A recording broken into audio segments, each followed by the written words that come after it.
feel better about myself in contrast to you.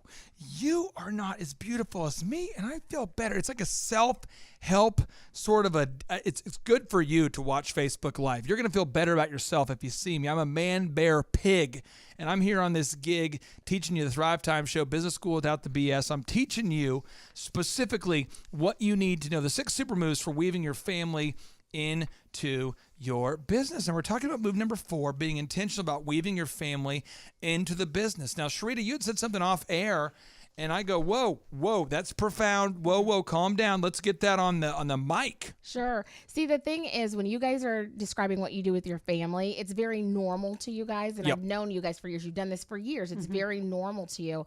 But I just want to point out, it's not normal for everyone. And maybe if you're listening and maybe your parents were not able to do that for you, maybe you now have the chance where you can start that tradition, because not only are these kids learning good business tools, they're bonding with their family, they're learning good skills for life, like work ethic, character, things that are going to continue to serve them long after they're gone out of your home and married and have their own kids. I'm going to say this. We have these Thrive15 workshops. Okay, they're $500. They're 500, and there are no upsells. We don't sell you. We have a guy in the back of the room going, if you buy this and you buy that, you come to this magic seminar. Now, it's a 12-week course.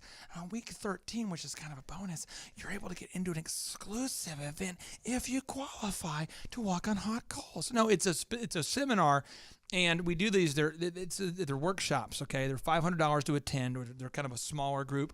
And at that event, we do teach the faith, the family, the finance, the fitness, the friendship. We do have a F5. We have a work-life balance deal.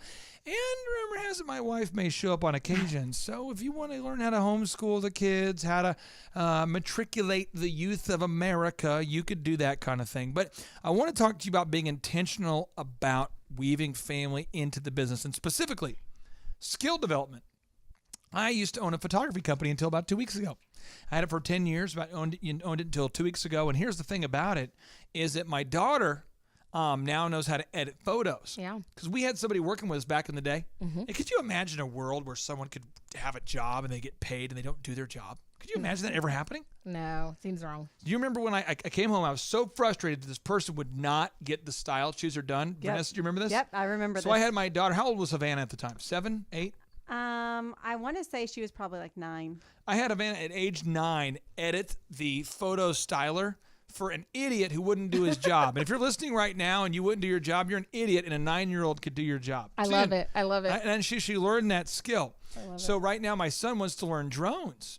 So soon he'll be learning drones. Some people want to learn, you go to college to learn these skills. If you're an entrepreneur and you're a plumber, teach your kid how to plumb like a boss. Teach him how to flush it. Get it done. If you're a landscaper, teach your son or daughter how to landscape. If you're a ballerina, your ballet teacher, teach your kids. So many people say, I'm a landscaper. I'm so busy. I never landscape my own house. What are you doing? Teach your kids. Yeah. They learn it through osmosis. They can learn that stuff. And I'm going to tell you the Michael Jackson story. You want to hear the Michael Jackson story? I do. Joe Jackson, my daughter, by the way, I pay my daughter every time she reads a autobiography about a person of a historical significance. I pay her if she writes a report. So we got her to the book about Michael Jackson. And so she's telling me this, and I know this, so I'm kind of coaching her along. And so she's telling me, and Vanessa knows I'm kind of going through the story with her. But Joe Jackson, that's Michael's dad, he was a phenomenal guitar player. And he said, no one can touch my guitar. Nobody can touch my guitar. If you touch my guitar, I will tell you somebody who will be getting a beating. And he would pull out the belt. Yeah. So the kids, when he was gone, they would get out the guitar, and they learned to play the guitar by watching their dad. Yeah, and his mom knew. His mom knew, but the dad never taught them. They just watched their dad, and they learned. And by the way, you learn with a childlike mind. That's another training. But you have to have a childlike mind where you believe you can learn anything. Yep. Kids aren't on a bike going, oh my gosh, I fell off. All the peers around me are judging me. I could never learn a new skill because I'm 40. No, kids have a childlike mind. But at some point, we start to fear the feedback of other people so much we quit learning. Real talk. But anyway, back to Joe. So Joe is wanting his kids not to touch his instruments. Meanwhile, mom is going, hey, just do it. I'll teach you. The kids become so good, they perform at local talent shows. They win. Yeah. Next thing you know, Joe's like, I should manage these people. I've matriculated them. I've taught Michael how to go, hee. That was me. I was the one who said, hee. Yeah. I was like, so bad, ow. And I'm the one and I'm the, So anyway, the thing is that you as a parent need to expose your kids to the skills you have learned, because when they enter the workforce, it's rough out there. And you want to be intentional about it. Other things we do with our kids, just as an example. My son plays the drums during my meta time. Vanessa, can you briefly touch on that there? Yes, he loves music, upbeat music during his meta time, and Aubrey is phenomenal on the drums. And so he will come in, and it doesn't disturb Clay at all, because music is what helps get him in the zone. And so Aubrey just sits and will drum. I mean, for hours. Hours. And I love it. BBC Live Lounge. And so what I love is that you share whatever your love of something is, whatever your skill is, you're exposing your kids to that. So it develops a love. You're sharing the love. They develop a love for the same skill or something similar, but they can share that with you. In due time, learn about business, you will. The thing is, I love doing different voices and stuff. And my daughter, Angelina, she's like, Dad, how did you do that? I'm like, well, what you do is you want to talk like this. And you want no, Luke, I've learned the force, you will. Take you to him, I will. And you start to teach your kid the Yoda voice, and now my daughter kind of does the Yoda voice. She has so many voices of her own now. It is amazing. She names them. Yep. And so the thing is, Thrivers, you can teach your kids all of those weird traits, all the skills you have. You can teach them. When we come back, we're going to teach you move number 5. Don't forget to have fun with the kids. You're listening to the Thrive Time Show on Talk Radio 1170. Hello, Thrive Nation, and welcome back to your inspiration station. It's the location that you go to seek that practical education for your vocation. You see what I just did there? I just rhymed so many times in a row, it was epic. But my name is Clay Clark. I'm the former SBA Entrepreneur of the Year, and I just absolutely, it's a joy and privilege of my life. I talk to you guys. You call me, we talk, you email, and I'm telling you, I talked to a guy who has an aviation business today. Talk to a carpet cleaner. I talk to these people, and I'm telling you what, you are great people. You are people who are contrasting where you are versus where you want to be, and you're listening and you're taking notes and you're going, hey, I can do that. I want to do that. I believe my life can be better. I'm not just stuck. I'm not just drifting along until I'm dead. You realize, hey, I'm going to take life by the horns and I'm going to make it awesome. I'm going to just make it great. And so if you want to have a great marriage, I'm talking about a competitively great, like you go, Rob, you think you have a good marriage? No, my marriage is better. Rob, you have a great grass? I got better grass, Rob. If you're that kind of competitive guy, you want to have the best marriage in the world, this is for you. If you want to have that, 18th place, and you're like, technically Croatia actually placed in this year's Olympics, whatever. This isn't for you. 6 super moves for weaving your family into your business. We're talking about move number 5 and 6 here. Move number 5 and 6. So move number 5. Move number 5 is, don't forget to have fun and to keep dating each other. Miss Vanessa, my incredible wife of 15 years, is here with us. Miss Sharita Bent, our co-host with the Mo-Oast, is here. Miss Vanessa, what does it mean to don't forget to have fun and to keep dating each other? Get practical. I think really it's about keeping it simple. Having fun doesn't mean you guys are going on a cruise every month or have some big getaway planned. Yes, those are special times, but it's the everyday things. When your husband comes home, I know for Clay, he wants to be doted on. That's what Clay likes. So you know what? The whole family gets into it. No, we love it. I mean, we might make we might make a meal together. This is what, no, it's good. That's what I'm saying. Like, we might make a meal together, but then he might say, don't do the dishes, Bird. You can do them in the morning. He wants us we'll give him a massage. We'll watch a funny video together. We're hanging out. He's not sitting over there watching TV on his own while I'm standing there doing the dishes. I'd say 9 times out of 10, he says, just leave those. Come over here with me. And I hate when people do the dishes at night. Just go to bed. Get up. I wake up at 4 in the morning, 3 in the morning.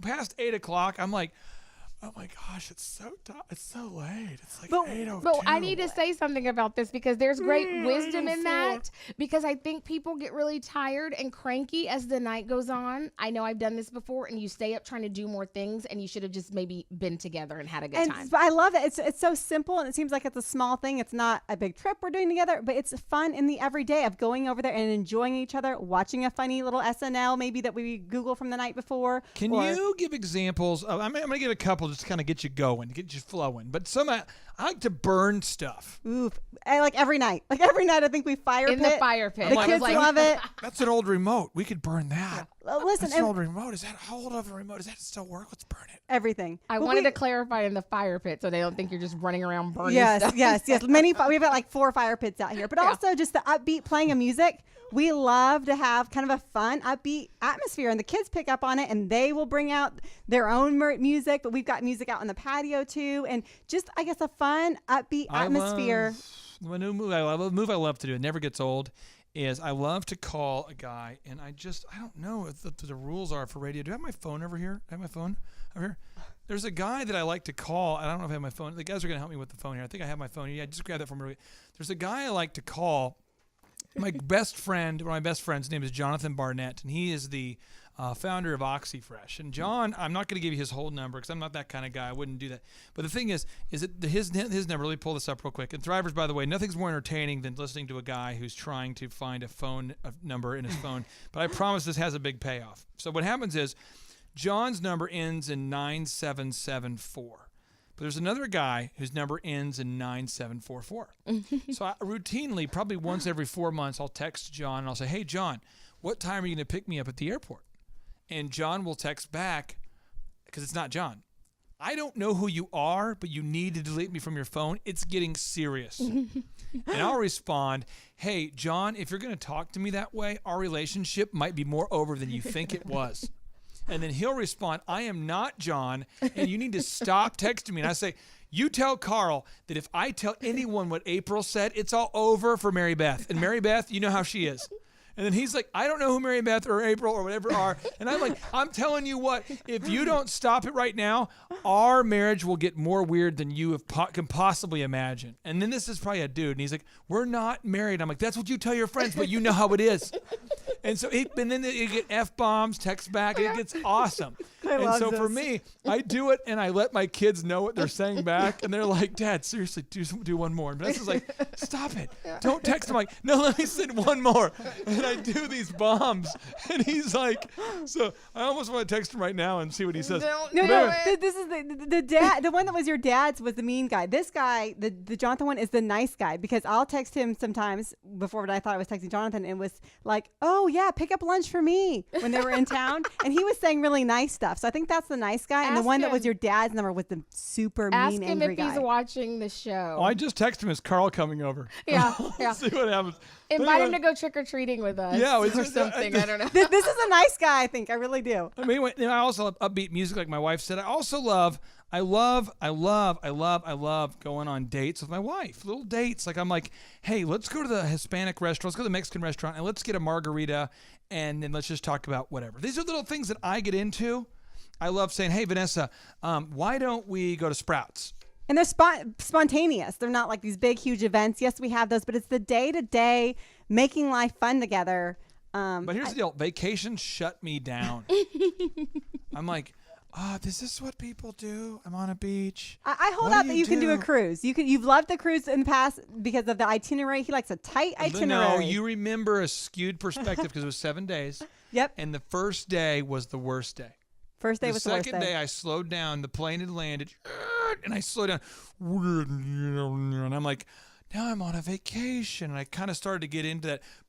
Got in the groove. And there are guys singing, we be jamming. I want to jam it with you. And I'm like, and I start to request some songs. And I'm like, could you be low? I say, can you guys play? You love the band. You love the comedy club for me. I request the songs. I go to the comedy club. Pretty soon I get into a flow. Then on the way out, I'm like, oh my gosh, I'm so behind. And so I don't know. That is true, but you're over that now. I am over it. That's in the past. That's the past. Now I want to read. Shark. Can you read this notable quotable here? Can you read this notable quotable? Yeah, I can. This is talking about the importance of play, and this is an article that was published in Psychology Today. And this is our quote. It says, "Play is serious business. Play is a banquet for the brain, a smorgasbord for the senses, providing nourishment for body and spirit." And he goes on to say, it's really sad that as a society, we seem to be starving ourselves of play. And the thing is, you feel so, if you're an entrepreneur right now, you want to make a profit. You want to get stuff done, Right. which is great. But at the end of the day, you also have to schedule time for fun. I talk about the F5, faith, family, finances, fitness, friendships. Dr. Z always says, also have fun. Yeah. 6F, fun. Point number 6 is celebrate reaching big business goals as a family. You want to celebrate when you reach them.